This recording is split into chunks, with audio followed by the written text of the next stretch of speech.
आज हम बात करेंगे मेष लग्न में कौन से ग्रह शुभ प्रभाव देते हैं और कौन से ग्रह अशुभ प्रभाव देते हैं।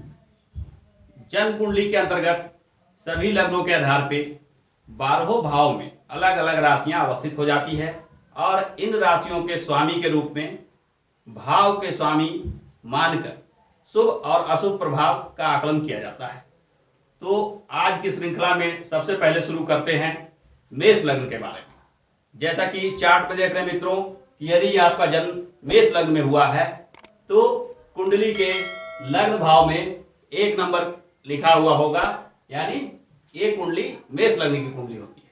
मेष लग्न में ये 7 ग्रह की क्या स्थिति होगी, एक एक कर इस पे चर्चा करते हैं।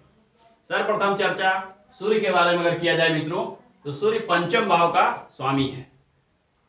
किसी भी कुंडली में पंचम भाव और नवम भाव केंद्र त्रिकोण भाव में आते हैं, अतः पंचमेश होकर सूर्य अत्यंत शुभ फल देता है।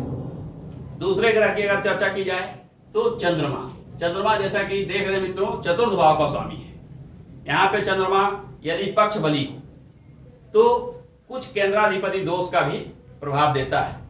ऐसा चंद्रमा अपने संगति के आधार पे, जैसे यदि 2 अशुभ भाव, चाहे षष्ठ भाव का स्वामी, तृतीय भाव का स्वामी बुध या मंगल के साथ अगर युति बनाए तो कुछ अशुभ प्रभाव दे सकता है। तीसरे ग्रह की अगर चर्चा की जाए मंगल, तो मंगल जैसा देख रहे हैं मित्रों कि लग्नेश है और साथ ही साथ अष्टमेश है। तो लग्नेश के रूप में यह शुभ प्रभाव देता है, परंतु अष्टमेश के रूप में यह अशुभ प्रभाव देता है। ऐसे स्थिति में मंगल कहीं ना कहीं न्यूट्रल प्रभाव देते हैं। अब यह मंगल अपने संगत के आधार पे, अपने युति के आधार पे शुभ या अशुभ प्रभाव देते हैं। अगर मंगल केंद्र त्रिकोण में दोनों त्रिकोण पंचम भाव और नवम भाव यानी सूर्य या बृहस्पति के साथ स्थित हो तो यह मंगल अत्यंत शुभ फल देता है। परंतु यदि बुध के साथ स्थित हो, गुरु के साथ स्थित हो या मंगल के साथ स्थित हो तो आकलन करने से पहले थोड़ा सा गंभीर रूप से सोचना पड़ेगा कि यह शुभ प्रभाव देगा या अशुभ प्रभाव। अगले ग्रह बुध की अगर चर्चा की जाए तो बुध तृतीय और षष्ठ यानी दोनों अशुभ भाव का स्वामी है। तीसरे भाव को भी त्रिषडाय के रूप में और छठे भाव को भी त्रिक अधिपति के रूप में 6, 8, 12 के स्वामी के रूप में अशुभ माना जाता था।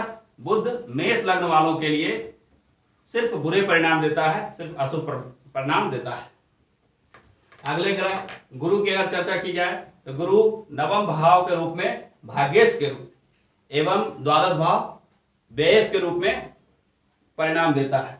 यहाँ भाग्येश होने की वजह से व्ययेश का प्रभाव कम होता है और गुरु एक शुभ ग्रह होता है और भाग्य को बढ़ाने वाला ग्रह के रूप में एक शुभ प्रभाव देने वाला ग्रह माना जा सकता है। अगले ग्रह शुक्र की बात की जाए तो मेष लग्न वालों के लिए शुक्र मार्केश होता है, क्योंकि द्वितीय भाव एवं सप्तम भाव ये दोनों भाव मारक भाव कहे जाते हैं। इसके स्वामी के रूप में शुक्र अशुभ प्रभाव देता है, मारक प्रभाव देता है। स्वास्थ्य से जुड़ा हुआ, आयु से जुड़ा हुआ कहीं ना कहीं अशुभ प्रभाव दृष्टिगोचर होते हैं। अंतिम ग्रह शनि की चर्चा की जाए तो शनि दशम स्थान और एकादश स्थान के स्वामी होते हैं। यहाँ पे शनि दशम भाव के अधिपति के रूप में न्यूट्रल ग्रह हो जाते हैं एवं एकादश भाव के स्वामी के रूप में अशुभ ग्रह हो जाते हैं। अतः शनि मेष लग्न वालों के लिए ज्यादा ही अशुभ परिणाम देते हैं।